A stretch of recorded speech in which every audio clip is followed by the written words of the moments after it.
Hello, good afternoon.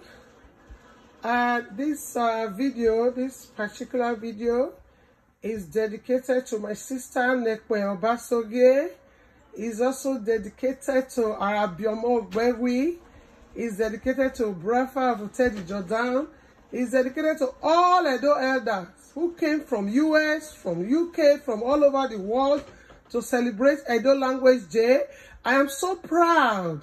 I'm so proud of everyone. Wayawese, Wadomo, Ędo Nuzomo, Ędo Nobaye, Arasole Ędo Dion, Rundoni, Idola Sefena, Bonivie do ya fefefe, Etemeniga, Ipia Ikwo, Ijomo, Iye no kwa, Era no kwa, Idole makpo ubi, Idole makpo oko, Idole makpo omo, Komo no rio vie do, vie wima, Nore do wima bobugie na roe Canada, Afiagbe warami, Alauda warami, Enika asu wasowa, Wahia wasowa, Idole makpo temege Nekpen, Obasogie, Wahia sowa, Wayokpa ma wa yu ima, Kevi nuri obo yo imanu, Edie doro we yeke, Nika oro we yeke, Ma ide yo ge, ma ide ye ozan, Kevi ni vie dori oboji, Oe Canada na, Kedene nakpa, O manima, O fui magbere, Koma no re, Doguma bobugie na, Alauda o ema yarami. Mana me dole ma lerune emonima kokore webo. No salopo agbebe ruyan. Na biewe iara mi biewo. Ni kewo na te o edore. Eri uzi no keke eri ni ya.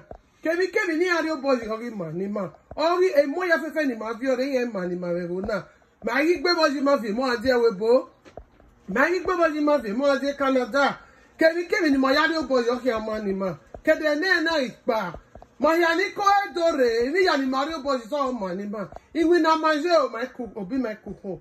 Onwe be manje o obi mai kuku. Kevi ni Mario boji ori manima. Me ale rani si won ri me na.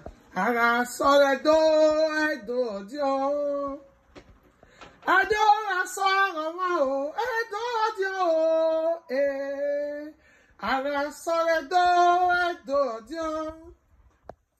Adore sorrow, Edo dio, Bomba me egwawese, Bomba me egwawese, Bomba me egwawese, Bomba me egwawese, Bomba me egwawese, Bomba me egwawese. Oba Sokpe ise, Yawe gbe mu won re, otima re, Nekpen Obasogie. Sanobo afia Ogbewe o, Kemi nuri bo ya fo agbanu e.